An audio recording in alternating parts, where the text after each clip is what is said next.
नमस्ते। मैं आशा केसर, Dogri folk singer. मेरा जन्म अखनूर कोलों 2 किलोमीटर दूर दसकाल ग्रां च होया। मेरी माता जी जिन्हें गी अस भाभी करियै भी आखदे हे, उनदा नां श्रीमती कमला देवी। मेरे पापा जी जेह्ड़े उनदा नां श्री धर्मचंद जी, जेह्ड़े आर्मी दे एक्स हे।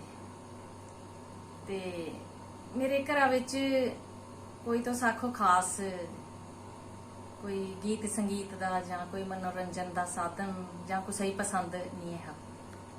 ते अस 6 भैनां आ, 2 भरा, जिहदे विच बड्डे भरा मेरे MBBS डॉक्टर न ते निक्के भरा मेरे BSF च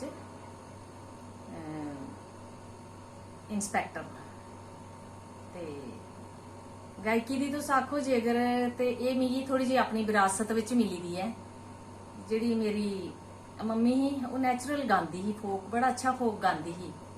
ते लेकिन कुसै नहीं पसंद होने कारण असें कोई इन्ना एदा कोई प्लेटफॉर्म नहीं मिलिया उनेंगी।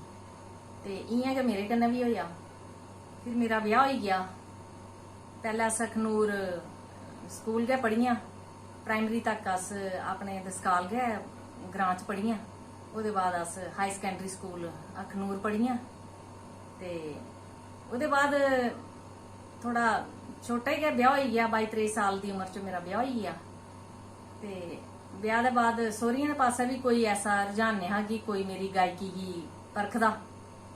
फिर ब्याह दे बाद मैं श्रीनगर चली गई।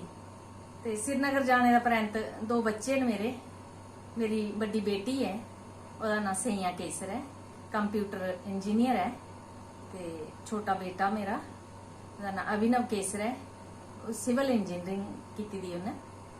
ते गाने का शौकीन भी है वो।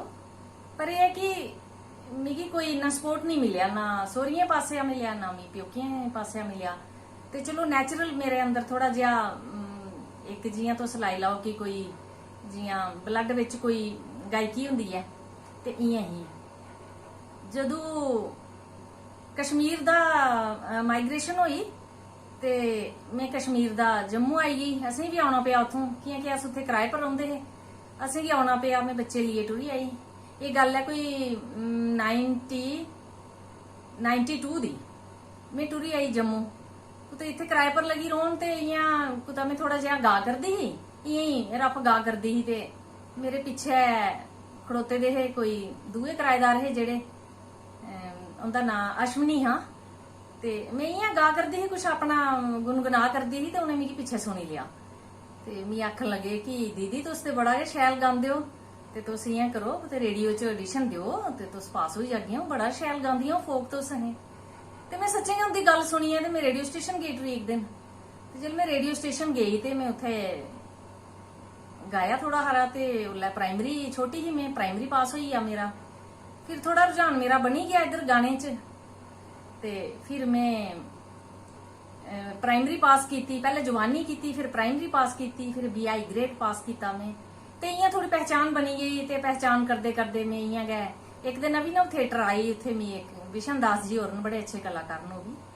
उंदे कन्नै मुलाकात हुई ते उंदे कन्नै गाना असें उन्हें रिहर्सल वगैरह मिगी करानी। ते अच्छा प्रोग्राम वगैरह अच्छे होने। ते मैं चली जाना गाने वास्ते। ते इयां चलदा रहा। हुण अज कोलू 20-25 साल पहले मैं गांदी रही हां।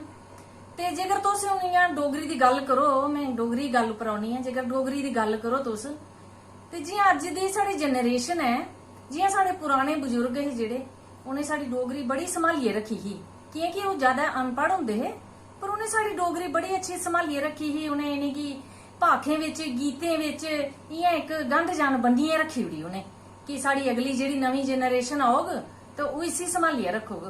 पर एक दौर हुण ऐसा आई गया, अस मैं इयै आखना चाहूं कि एक दौर ऐसा आई गया है कि जेड़ी साड़ी हुण दी नवीं जनरेशन, जिसी अस नवे बच्चे आखगे, यूथ साड़ा जेड़ा है, इन्हें छोड़ी दित्ती अपनी डोगरी। जबकि साड़ी डोगरी बड़ी अच्छी जुबान है, बड़ी मिठी जुबान है।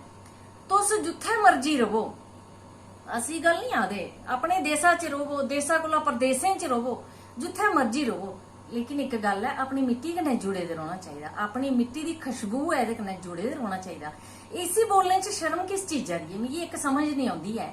साड़ियां अज दी जनरेशन ज्यादातर साड़ियां जेहड़ियां कुड़ियां न, दिक्खो एक एह् बी इयां हुंदा जियां एक कमियार जिल्लै घड़ा बनांदा है ते दिक्खो उस घड़े गी किन्ने आकार दिंदा है, ओह् बड़ा शैल कुन्नियां बनांदा, घड़े बनांदा, मुगड़ियां बनांदा, होर केईं नेज ने ओह् अपने हत्थें कन्नै उसी आकार देई ओड़दा। ते इयां साड़ियां जेहड़ियां कुड़ियां न, अगर एह् साड़ियां कुड़ियां अज्जै दियां डोगरी बोलङन ते सारा घर डोगरी बोलग। लेकिन साड़ियां जेहड़ियां अज्जै दियां कुड़ियां उ'नें डोगरी छोड़ी दित्ती, मुड़े साढ़े फिर भी डोगरी बोलदे। लेकिन साढ़े जेहड़ियां खासकर शहरें दियां कुड़ियां ओह् इयां शर्म करदियां डोगरी बोलने कोला। लेकिन अज्ज तुस दिक्खो कि जियां लॉकडाउन लग्गेआ कि शुक्र है एह्दे च साढ़े बच्चें गी थोड़ा सारा डोगरी दा पता लग्गा, साढ़ी डोगरी केह् चीज है। लेकिन डोगरी साड़ी इन्नी मिठी जुबान है कि मैं आखनी आं जिद्धर भी कोई लोग बाहर सुनते न ते असेंगी मतलब बड़ा अच्छा लगता, लोकें गी अस बोलने आं ते लोकें गी बाहर बड़ा अच्छा लगता। साड़ी बड़ी मिठी जुबान है डोगरी, असें इसी छोड़ना की है। ते मैं अपने यंग बच्चें गी इयै गल्ल आखना चाहंग कि अपनी डोगरी मत छोड़ो। बाकी तुस हिंदी अंग्रेजी कोई भी भाशा तुस जेहड़ी है उसी तुस अपनाई लाओ, अस नहीं आखदे नहीं अपनाओ, अपनाओ सारियां भाशा, लेकिन अपनी एक जिसी मदर टंग आखने अस, अपनी मां बोली है, इसी नहीं छोड़ना चाहिए। तो जिथे मर्जी रहो, जेडे मर्जी मुल्खा च जाओ, नौकरियां करो, कम से कम अपने घर डोगरी ते बोलो। साड़ी डोगरी दा बड़ा मान है, इल्लै बड़ा मान सम्मान इसी इल्लै सरकार ने दिता है। ते असेंगी चाहिदा है कि अस जेहड़ी अपनी मां बोली डोगरी है इसी छोड़चे नहीं, एह्दे कोई शर्म नहीं करचै, इसी खुशी खुशी अपनाचै। ते मेरी बड़ी हत्थ जोड़ियै अपील है अपने बच्चें अग्गे, मैं एक रिक्वेस्ट करनी आ अपने बच्चें अग्गे कि डोगरी बोलो, डोगरी बड़ी अच्छी है और इसी अपनाओ। डोगरी अपने निक्के निक्के बच्चें गी डोगरी सिखाओ तुस। ते एह्दे कन्नै गै मैं दिक्खो मैं भी बड़े दूर दूर बाहर बाहर पूरे इंडिया च, इंडिया कोलू बाहर भी मैं गेई आं गाने वास्ते। मैं एक जगह बैंगलोर गा करदी ही डोगरी, ऑल इंडिया प्रोग्राम हा ते ऑल इंडिया दा प्रोग्राम हा। ते बैंगलोर जिसलै मैं गाया ते जज खड़े होई गे उठियै, ते मैं सोचेआ इत्थै 22-23 स्टेट आई दियां गाने आस्तै ते कुत्थै साढ़ी डोगरी दी इत्थै केह् कुसै ने पुच्छना है। पर जिसलै जज खड़ोई गए मिगी इयां लग्गा कि होई सकदा शैल लग्गेआ होना इन्हें मेरा गीत। ते तुस यकीन नहीं करगे हो कि मिगी ऑल इंडिया दा सैकंड प्राइज में JNK वास्ते आंदा हा। ते मेरा खुशी दा ठिकाना ही नहीं रहा। भाई दिक्खो, ते जिसलै अस बाहर चाह लगे पीन, जिसलै साढ़ा इंटरवैल होया, चाह लगे अस पीन, ते सारे लोकें मिगी घेरी लिया, आखले मैडम हमको समझ तो कुछ नहीं आया, पर लेकिन मैडम वो एक बारी फिर गाओ जो आपने गाया, क्या आपने फोक गाया है। ते बड़ी खुशी हुई मिगी, बड़ा अच्छा लग्या मिगी कि दिक्खो साड़ी इन्नी मिठी आवाज जेहड़ी, इसी किन्ना बाहर लोग चाहते न, किन्ना प्यार करते न। ते इसी असें छोड़ना नहीं चाहिए, साढ़े बच्चें इसी अपनाना चाहिए। ते एह्दे दे दौरान मैं तुसेंगी एक छोटी सारी भाख सनानी है, स्थाई अंतरा के सही थोड़ा जिहा मैं तुसेंगी भाख सनानी है।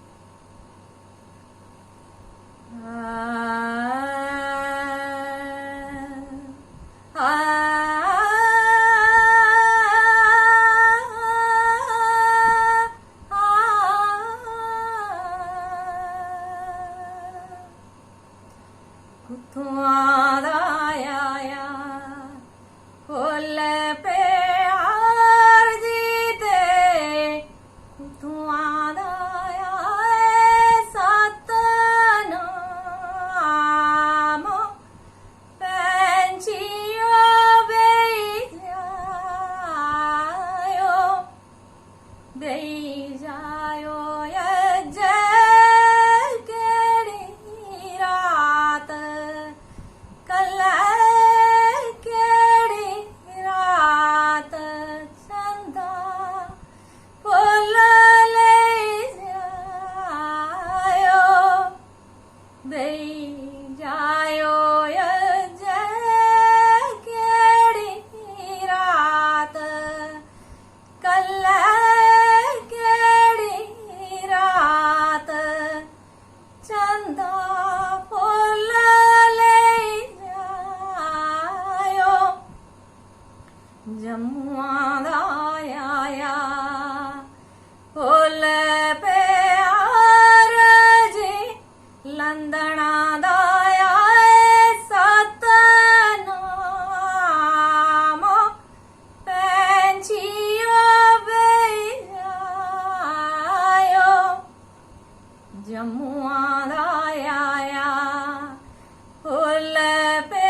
ਇਹਦੇ कन्नै गै मैं तुसेंगी अपना थोड़ा जिहा और कुछ दसनी है कि मैं भी गौरमेंट इंप्लाई हाँ।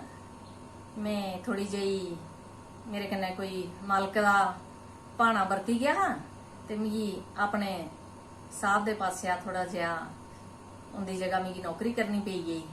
एल्लै मैं BSNL कार्य करता हाँ ते एह्दे कन्नै मैं अपनी गायकी भी जारी रखी दी है। मैं अच्छी जगह गाने आस्तै जन्नी हाँ, बुलांदे न, बड़ी इज्जत करदे मान करदे क्योंकि डोगरी साढ़ी है बड़ी शैल है। ते एह्दे कन्नै गै मैं तुसेंगी होर अपने जेह्ड़े साढ़े यंग बच्चे न ते उनेंगी खैर पैह्लें ते उनेंगी पता गै नहीं होना भाख हुंदी केह् चीज है, पर नहीं हुन थोड़ा बच्चें गी पता लग्गा करदा कि भाख जेह्ड़ी हुंदी एह्दे कन्नै 4 बंदे इद्धर बौंह्दे 4 बंदे इद्धर बौंह्दे, ओह्दे कन्नै उसी आखदे सपोर्टर, जियां आखदे डोगरी च सोआई देनी। ते मेरे कन्नै कुड़ियां गांदियां न, मेरे कन्नै इधर कुड़ियां बौंह्दियां न, इधर भी कुड़ियां बौंह्दियां न ते फिर अस भाख गाने आं। फिर इक जेह्ड़ा बिच लीड करदा है ते बाकी जेह्ड़े थल्लै बेस दिंदे न उसी आखदे न भाख। ते चलो अज्ज ते मैं कल्ले गै थोड़ा जिहा गा करदी आं कि लॉकडाउन है जां एह् कोरोना वायरस है, अग्गें पिच्छे अस कुतै याद नहीं करदे है ते मैं कोशिश करा दी आं ते शायद अच्छी बनी जा चीज। ते मैं एह्दे गै दौरान तुसेंगी एक भाख होर सनानी आं मैं छोटी जी।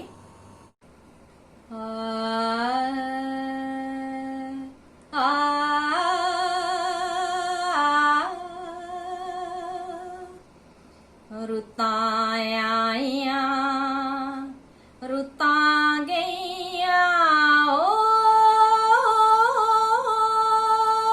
तू नहीं आया सजना तू नहीं आया संजा किरदे पखरू पखेरू आलड़े आंदे कुण जाने दुखड़े हुंदे ओ जो नहीं जागदे सौंदे कुत्थै तरकालां पईयां ओ तू नहीं आया सजना तू नहीं आया मित्रा तू नहीं आया। इंटरनेशनल डोगरा सोसाइटी दी सारी टीम गी बड़ा धन्नवाद करनी है। ललित जी तुंदा भी बड़ा धन्नवाद जे तुसें मिगी लंदन दे राहें चेता कीता है। तुस लंदन च बड़ा अच्छा कम्म करा करदे हो, असें तुंदे पर बड़ा मान है। तुस इन्नी छोटी उम्र च इन्ना बड़ा कम्म करा दे हो और खास कर इंटरनेशनल बेइयै उत्थे तुस बहुत अच्छा कम्म करा दे हो, बड़ा सराहनीय कम्म करा करदे हो। तुंदा मता धन्नवाद।